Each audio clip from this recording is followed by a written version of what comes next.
Bon, merci beaucoup pour cette invitation. C'est vrai que c'est des sujets qui devraient être traités plus souvent, en tout cas du côté médical.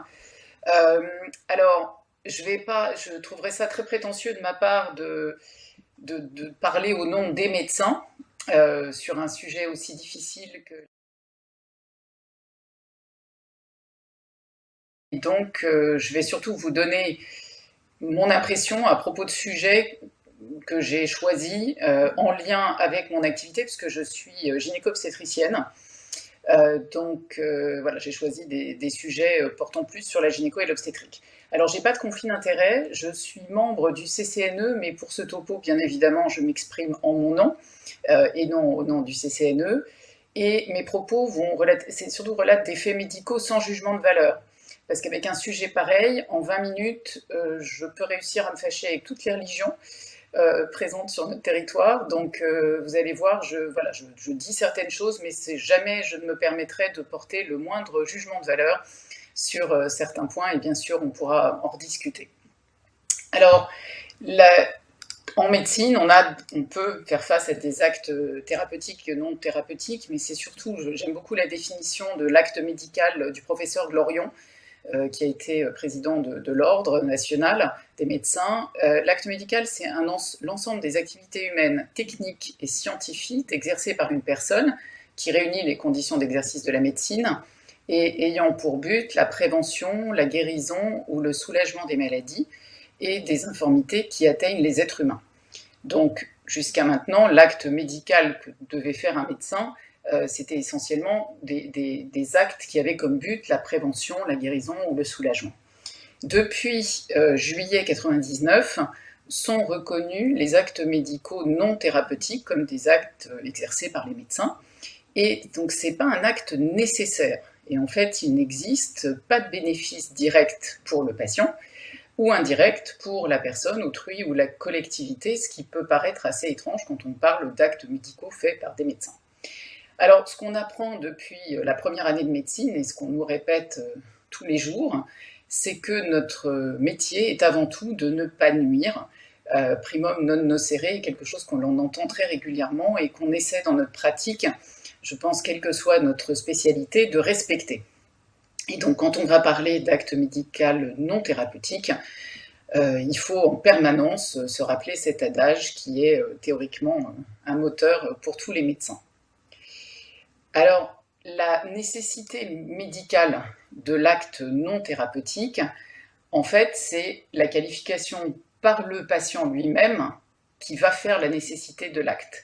Si le patient propose lui-même l'acte médical, ça peut éventuellement expliquer, on peut rendre nécessaire cet acte si le patient le demande.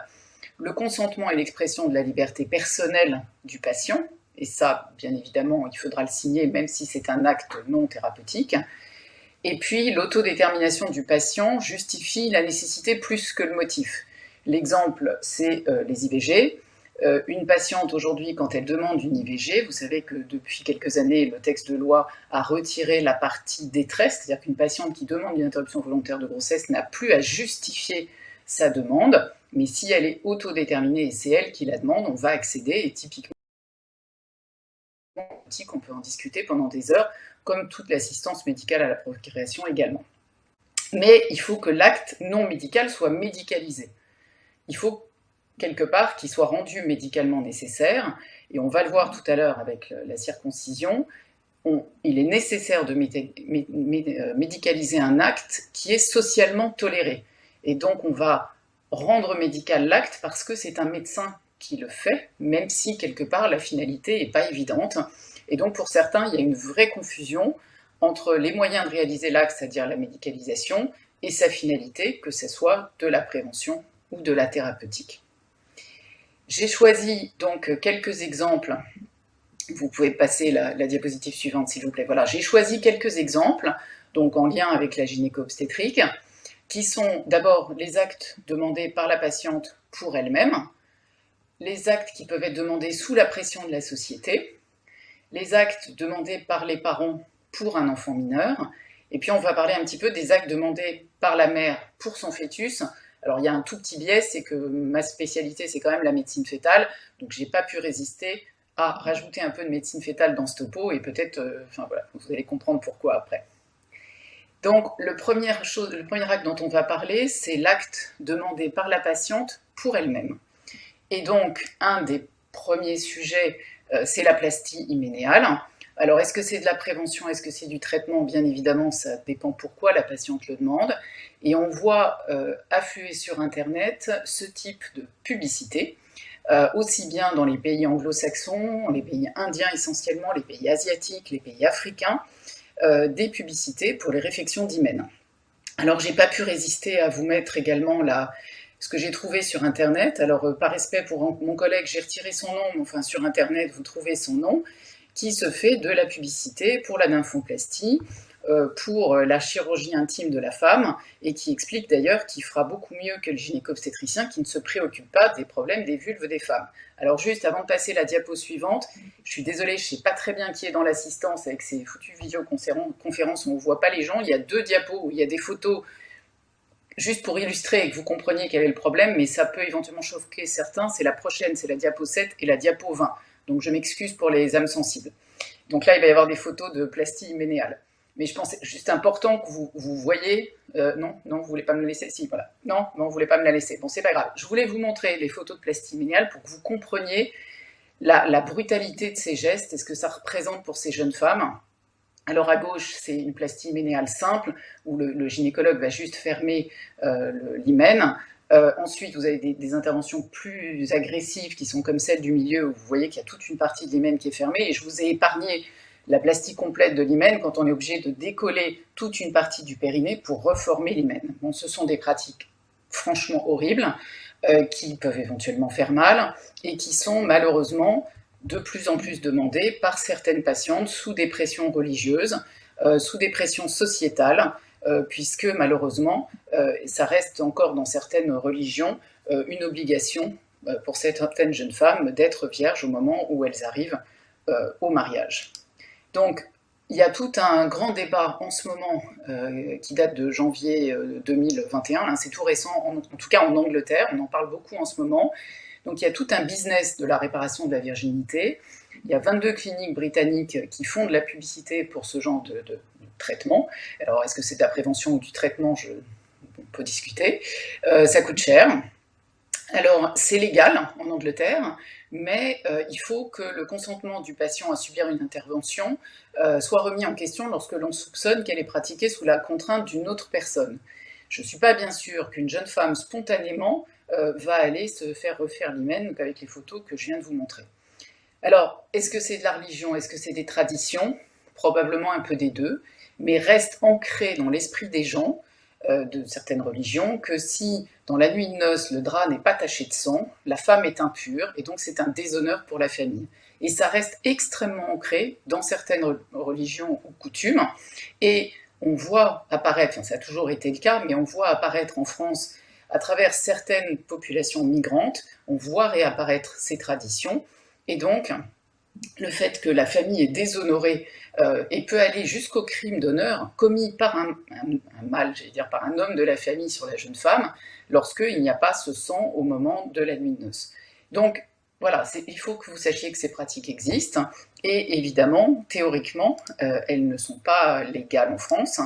Alors, c'est légal et remboursé dans le contexte de violence. Et bien évidemment, une jeune femme qui a été violée et qui se retrouve en très grande difficulté, on va réfléchir avec elle et on va éventuellement le faire, mais sûrement pas pour des raisons culturelles. Mais en France, alors je suis complètement nulle en droit, et vraiment si je dis des bêtises, surtout qu'un des juristes me le dise, mais il me semble que dans le Code civil, on peut éventuellement être amené à annuler un mariage si la femme se dit vierge et qu'elle ne l'était pas, et à l'inverse, si le mariage n'est pas consommé avec preuve à l'appui. Donc on va voir tout à l'heure les certificats de virginité. C'est quand même des choses qui sont encore très primitives et malheureusement encore réalisées dans notre pays. Donc, est-ce qu'il faut interdire ces plasties hyménéales de façon agressive, en tout cas pour des raisons culturelles? Attention aussi à ne pas mettre en danger certaines femmes qui, parce que c'est totalement interdit, auront recours à des pratiques clandestines. C'est un peu le même raisonnement en gynécologie que l'IVG par exemple. Quand on interdit de façon très brutale une pratique qui, dans certains cas, peut sauver des jeunes femmes, il faut réfléchir. Et donc, comme d'habitude, il faut écouter chaque jeune femme qui vient faire cette demande, essayer de comprendre pourquoi elle l'a fait, et le plus important, c'est d'éduquer les femmes, mais aussi les hommes. Et on a un vrai travail à faire, nous, professionnels de la santé, qui travaillons avec ces jeunes femmes qui viennent faire ces demandes, d'éduquer, bien sûr, les femmes, mais pas seulement. Parce que, je suis désolée, mais les hommes sont très responsables de cette obligation pour ces femmes, et c'est un moyen comme un autre de les contrôler, de les obliger à subir tous ces traitements. Alors, je ne sais pas si vous avez lu, non, je viens juste vous revenir à la précédente, si vous aviez lu ce livre qui s'appelle Les Impatientes de Jalil Amadou Amal, qui a obtenu le concours des lycéens de cette année.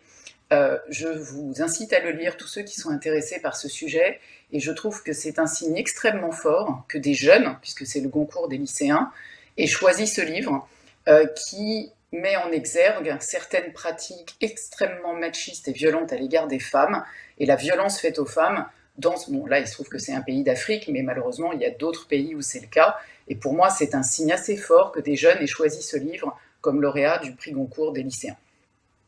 Donc on va passer au deuxième acte que j'ai choisi de développer, qui est l'acte demandé sous la pression de la société. Donc les certificats de virginité existent encore dans de très nombreux pays, et l'OMS a émis en 2018 un statement qui tente de définitivement éradiquer ces pratiques à travers le monde. Et ce texte est extrêmement dur, violent et important. Et pour tous ceux qui ne connaissent pas ces pratiques, c'est vraiment intéressant d'aller lire. Ce n'est pas un texte très long, mais ça met en exergue ce que vivent certaines femmes à travers le monde, et malheureusement encore dans notre pays, à travers certaines populations migrantes. Nous voyons encore ce type de choses, on nous demande encore ce type de certificat.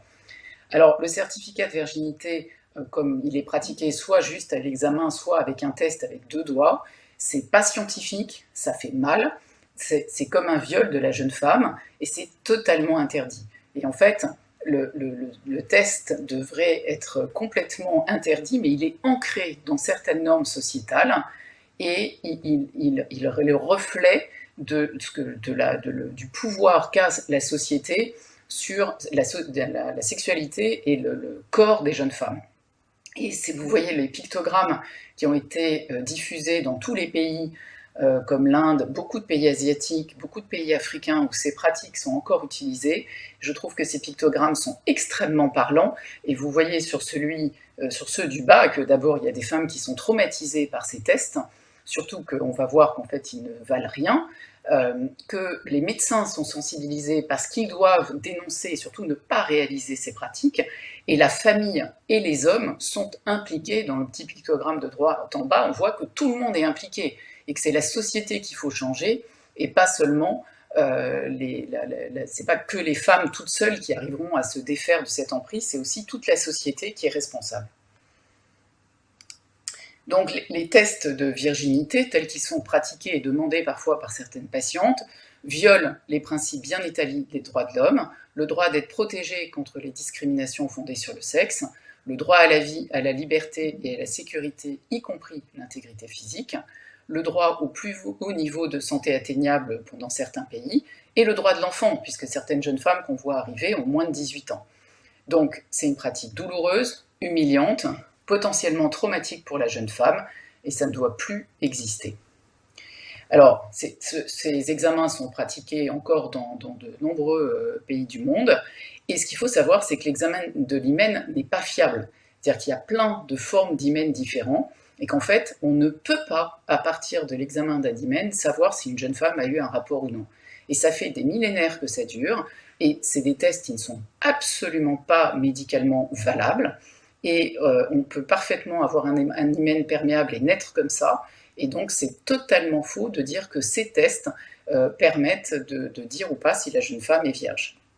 Et c'est intéressant de voir qu'en 2003, le Conseil de l'Ordre a dit qu'il n'y avait pas de justification à le faire et que les médecins sont invités à refuser cet examen et la rédaction d'un tel certificat. Et dans le projet de loi contre le séparatisme qui est en train d'être voté, enfin en tout cas c'était le cas en 2020, il était question de pénaliser les certificats de virginité. Et la Belgique n'a seulement en 2019 interdit, en soutenant la déclaration de l'OMS que je vous ai montrée tout à l'heure, de faire ces certificats. Mais jusqu'à maintenant, c'était toléré. Et il y a aussi beaucoup de populations migrantes concernées par ces pratiques en Belgique. Alors, j'étais en train de finir mon topo en janvier. Je veux bien la diapositive suivante, s'il vous plaît. J'étais en train de finir mon topo en janvier quand nous avons reçu sur notre boîte mail, alors je suis désolée, ça ne doit pas passer chez vous, mais en fait ça date donc du 26 janvier 2021.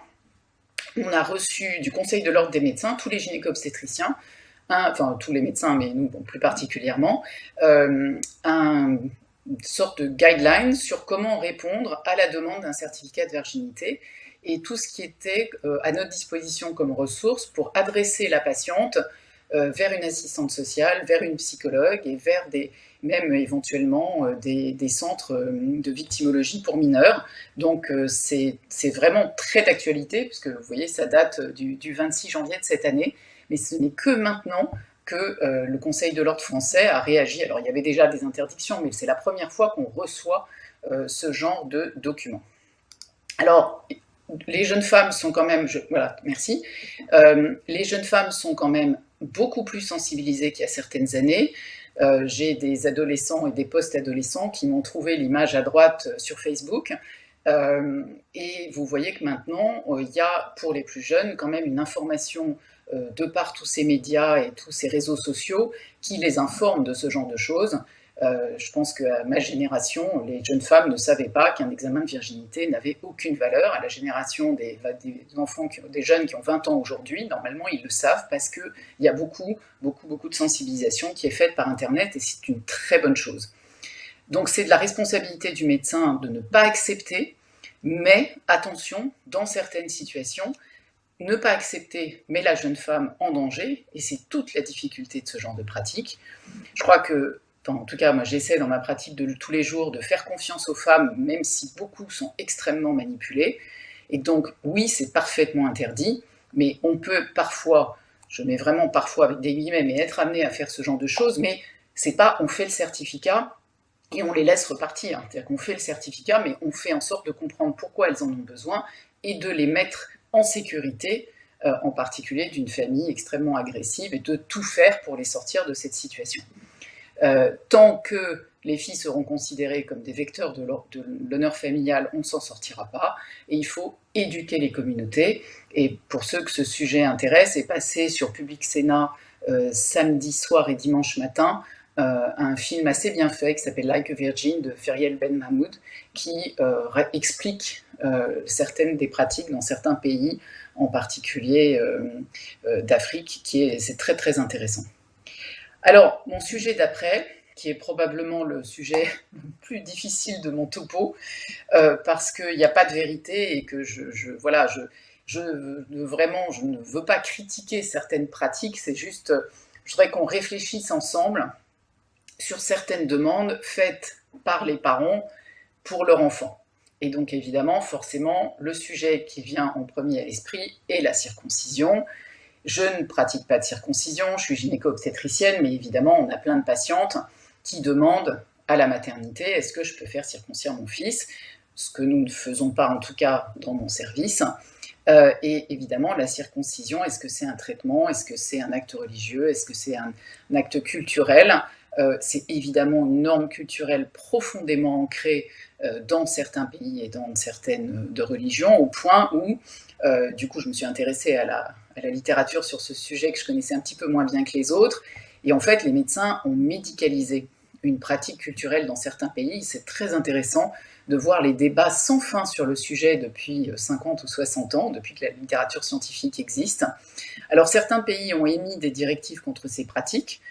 Par exemple, l'Association médicale royale des Pays-Bas, en 2010, a dit qu'aucune complication ne peut être justifiée si elle résulte d'une opération médicament superflue, qui était une façon comme une autre de dire, voilà, est-ce qu'on a vraiment besoin de faire des circoncisions? Et dans ces cas-là, si vous avez un souci, vous êtes totalement responsable.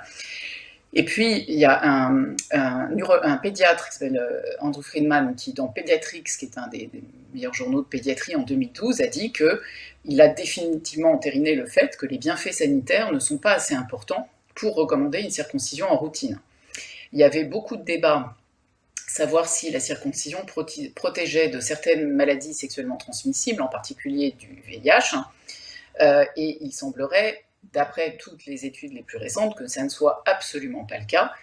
Éventuellement, la circoncision pourrait protéger de certaines infections urinaires, mais qui se traitent avec un antibiotique.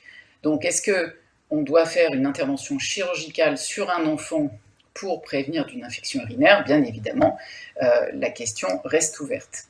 Donc, les parents doivent décider, je veux bien la prochaine s'il vous plaît, ouais.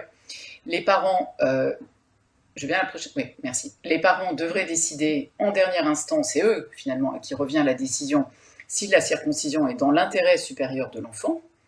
Ils doivent évaluer les informations médicales dans le contexte de leurs propres croyances et pratiques religieuses. Mais c'est vrai que théoriquement, presque, vous connaissez ça beaucoup mieux que moi, mais c'est quand même les parents qui décident si leur enfant va subir ou non un acte chirurgical. Voilà, est-ce que l'intervention est demandée par les parents? Et moi, je pose la même question. On hurle en ce moment, j'en ai pas parlé parce que c'est pas complètement son sujet. Mon sujet est sur les mutilations féminines. Mais faire une circoncision sur un nouveau-né de 7 jours, ça peut, je vais faire hurler tout le monde, mais ça peut être du même registre que les mutilations féminines. Alors, la chose qui est absolument indispensable, c'est-à-dire quoi qu'on fasse, c'est bien évidemment la gestion de la douleur, des risques septiques et de l'hémorragie. Alors, si on veut gérer la douleur, on fait l'intervention sous anesthésie, ce qui peut être fait dans certains cas, et quand c'est fait de façon culturelle, ça n'est pas du tout le cas. Et on sait aujourd'hui, il y a beaucoup d'études qui montrent que des douleurs importantes chez un enfant petit peuvent avoir des retentissements à long terme sur son vécu de certaines choses et certains soucis neurologiques. Donc, il y a une vraie question à se poser sur d'abord, est-ce que, évidemment, c'est autorisé et c'est le cas depuis des millénaires, mais la gestion de la douleur et des risques est absolument indispensable. Quand même, voilà, on a deux articles du Code de déontologie qui dit très clairement que le médecin doit s'interdire dans les investigations et interventions qu'il pratique, comme dans les thérapeutiques qu'il prescrit, de faire courir aux patients un risque injustifié. Je pense que c'est assez clair. Et aucune intervention mutilante ne peut être pratiquée sans motif médical très sérieux, sauf urgence ou impossibilité, sans information de l'intéressé et sans son consentement. Donc quand on s'en tient à ces codes de déontologie, un médecin ne peut théoriquement pas réaliser de circoncision. Alors, théoriquement, ces gestes ne sont pas pratiqués dans les établissements publics, sauf raison médicale, et je vous ai écrit en principe, parce que, évidemment, c'est réalisé, et il y a toujours une raison médicale. Toujours. On trouve toujours une raison médicale pour faire une circoncision à un petit garçon.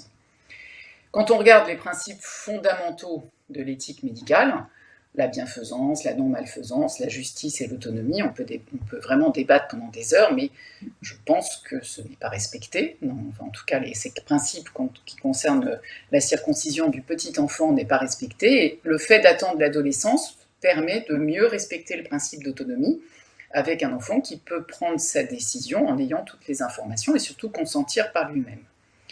Et donc, le fait de conserver le prépuce intact respecte leur droit légal et devant le droit international à l'intégrité et à l'autodétermination physique.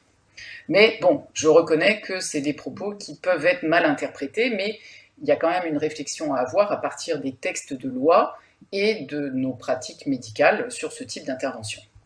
Alors, je vous parle de la médecine fœtale, je vous ai expliqué, c'est un petit peu biaisé, mais c'est parce que c'est un sujet que je connais très très bien.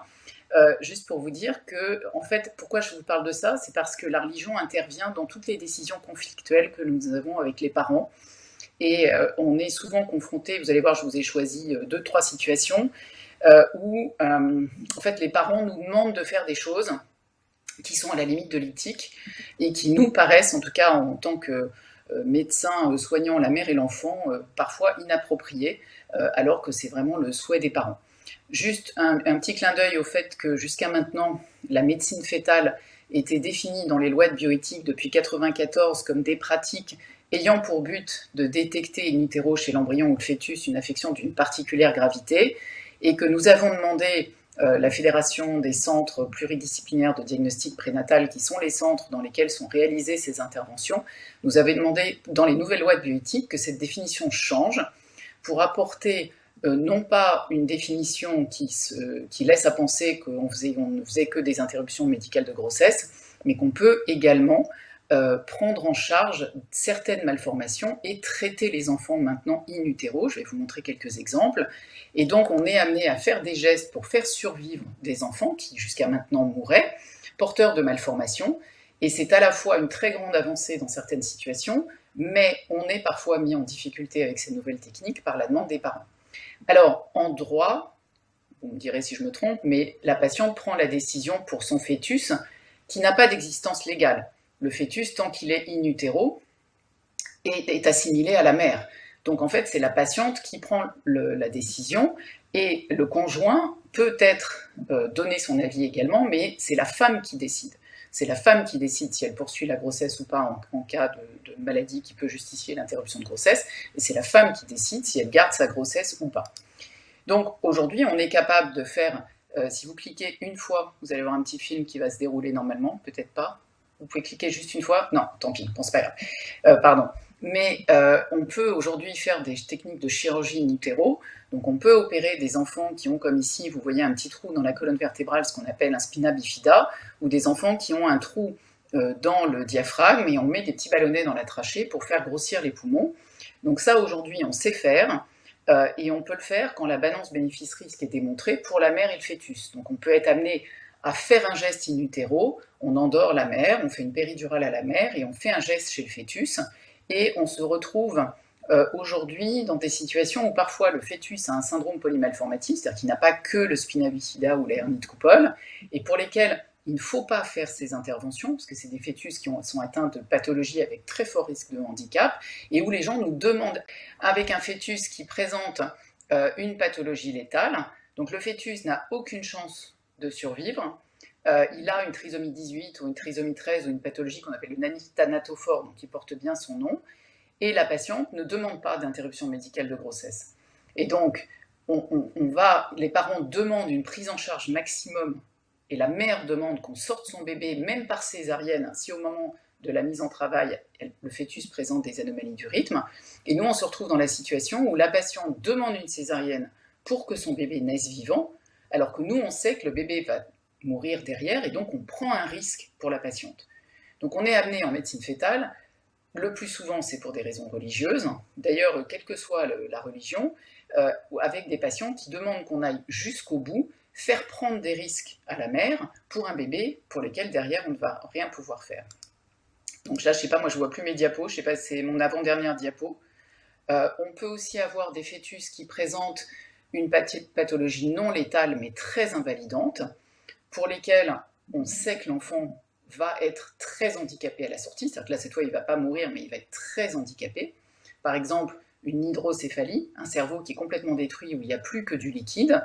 Il y a des parents qui vont demander qu'on aille jusqu'au bout, qui vont demander à ce qu'on sorte l'enfant, même par césarienne, alors qu'on sait derrière que la société va prendre en charge ces enfants qui n'ont une espérance de vie qui n'est pas très importante et surtout dans des conditions épouvantables, qui vont rester hospitalisés. On sait aussi que certains couples, et ça moi je l'ai vu plusieurs fois, vont se battre pour garder l'enfant et après vont l'abandonner en pouponnière parce que la prise en charge de ces enfants est très lourde. Et donc on a une vraie responsabilité dans ce qu'on va accepter pour cet enfant et pour la société, alors que c'est la mère qui doit décider. Donc en conclusion, voilà, on a clairement dans toutes ces décisions, en tout cas pour ma spécialité, le poids de la société environnante. Il n'y a pas de vérité absolue.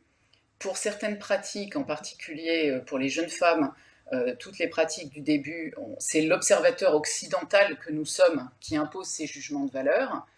Quand vous allez dans certaines tribus au fin fond de l'Afrique et qui font des excisions et que vous leur expliquez que nous, certaines femmes se font refaire le nez ou le sein, les seins, ça leur paraît probablement aussi absurde que nous de mutiler les jeunes femmes. Au sein même de l'Europe, la législation est très différente, avec des pays qui sont qui s'investissent beaucoup plus et dont la législation permet aux médecins de refuser. C'est sûr qu'il y a une culture et tradition et des échelles de valeurs très différentes, et dans les populations migrantes, il faut tenir compte de ça dans l'information qu'on leur donne et dans notre acceptation ou non de certains gestes. Ce qui est sûr, c'est qu'il faut respecter la femme et son autonomie, et j'insiste sur le fait que si on veut s'en sortir, il faut éduquer les femmes, mais également les hommes. Je vous remercie. Merci beaucoup, professeur, pour votre votre présentation exhaustive et qui montre toute la complexité du sujet. Et du coup, ça inspire chez moi une première question. Vous avez, à la fin de votre intervention, vous avez dit qu'il n'y a pas de vérité absolue. Et j'ai compris tout au long de votre intervention qu'il y avait finalement une difficulté à tracer une ligne qu'il ne faudrait pas franchir ou qu'il faudrait franchir pour l'ensemble des actes que vous avez visés. Vous avez évoqué vous-même la question des certificats de virginité en disant qu'il ne faut pas le faire, mais que on pourrait être amené à le faire dans certaines circonstances exceptionnelles, de la même façon que pour la circoncision. Et je comprends la dernière partie de votre présentation que le médecin a un rôle à jouer sur la question, les actions qui seront faites sur le fœtus.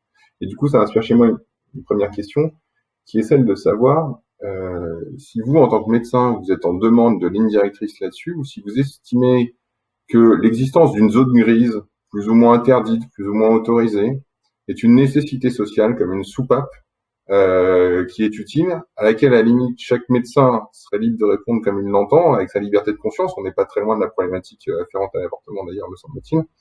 Et que ce gris-là est une nécessité sociale.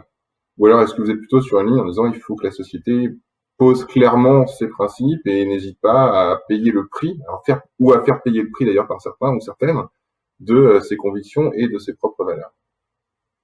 C'est une excellente question, très très difficile d'y répondre. Euh, Comme ça, en tant que médecin, vous me posez la question, je vous dis bien sûr qu'il faut une zone grise et que la discussion avec les patientes et l'écoute qu'on peut avoir de leur situation doit nous permettre de décider si c'est raisonnable de faire ou pas le geste. Le problème, c'est quand vous voyez des pubs comme celle que je vous ai montrée sur une des premières diapos, on a envie de se dire, non mais bon, juste il a rien compris, comment il ose. Parce qu'en plus, ils font de la pub sur Internet. Donc je dirais que dans un monde idéal, il faudrait la zone grise. Euh, mais peut-être que pour arriver à faire en sorte que ce monde change, il faudrait imposer, comme peut-être, enfin, surtout pour les certificats de virginité, mais ça ne peut être imposé que si derrière il y a des vraies campagnes de prévention et d'information. Et pour éviter effectivement à quelques jeunes femmes de se retrouver dans des situations épouvantables.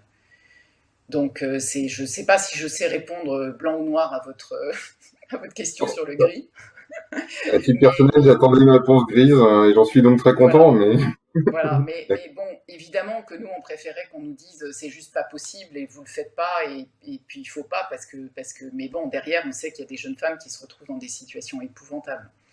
Mais l'éducation, le plus important. d'accord. Et du coup, je crois que vous répondez, mais peut-être que vous aurez des précisions encore à apporter à une première question, toujours sur les certificats de virginité. Comment gérer la période transitoire entre l'interdiction qui Ben devrait voilà. être votée, qui n'est pas Mm. là, et l'évolution des mœurs des familles? J'ai compris que l'éducation, pas seulement celle des femmes, j'ai bien compris, l'éducation également des hommes Ouais, est absolument fondamentale. Toujours sur ce mais sujet-là, pardon. pardon, la personne qui pose la question a très bien raison, elle a complètement raison. C'est-à-dire que c'est tout le problème. C'est comment on gère cette.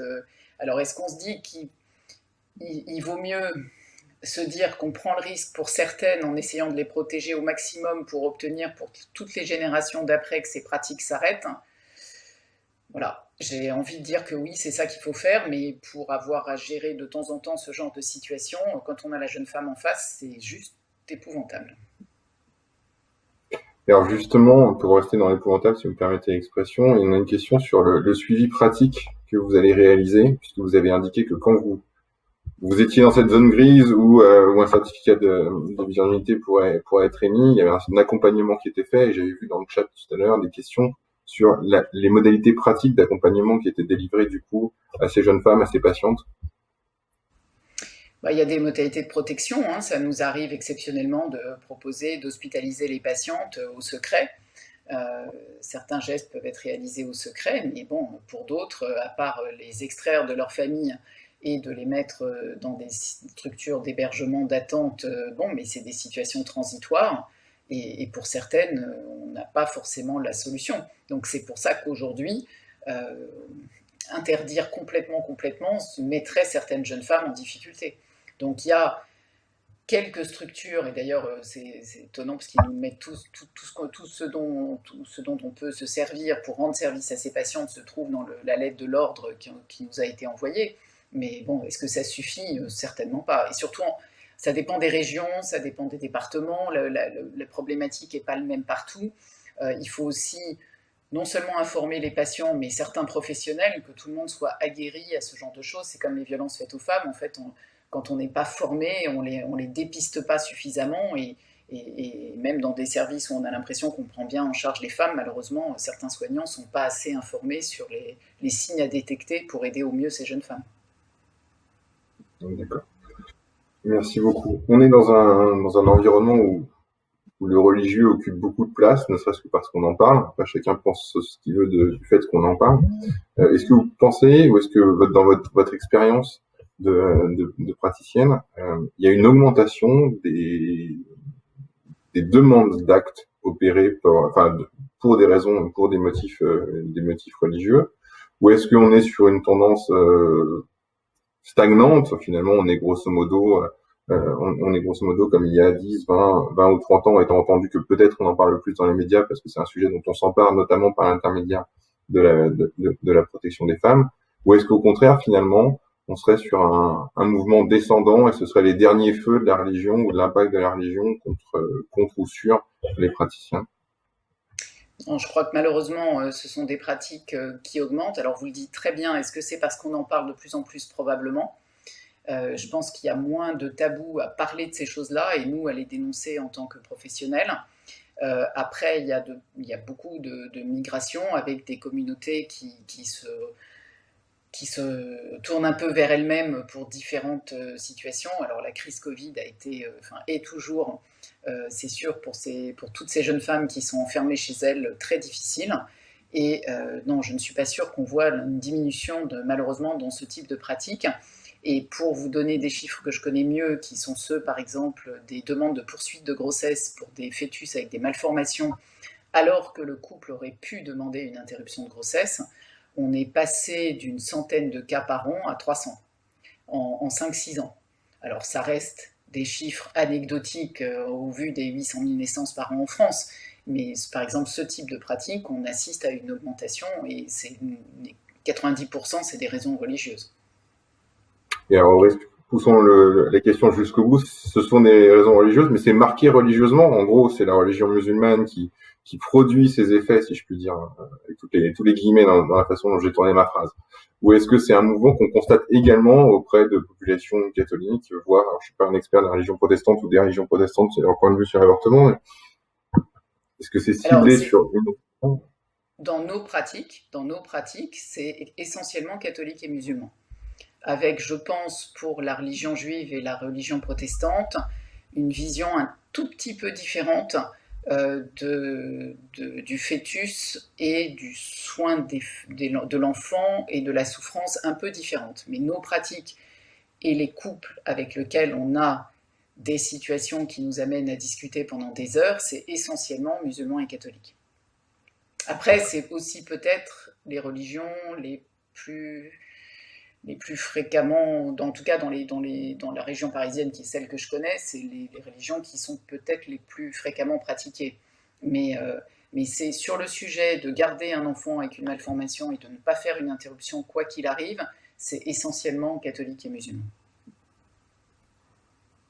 Écoutez, je vous remercie beaucoup de la richesse de votre intervention, de sa complexité, puis des drames humains qui sont sous-tendus derrière et qu'on évoque sous l'angle médical et sous l'angle juridique.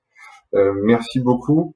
Merci à chacun de suivre activement le chat, de poser des questions. Je vous propose que nous fassions une petite pause d'une dizaine de minutes, puis nous nous retrouvons pour la suite de ce débat sur la religion, le droit et la santé. Merci beaucoup à tous. Au revoir.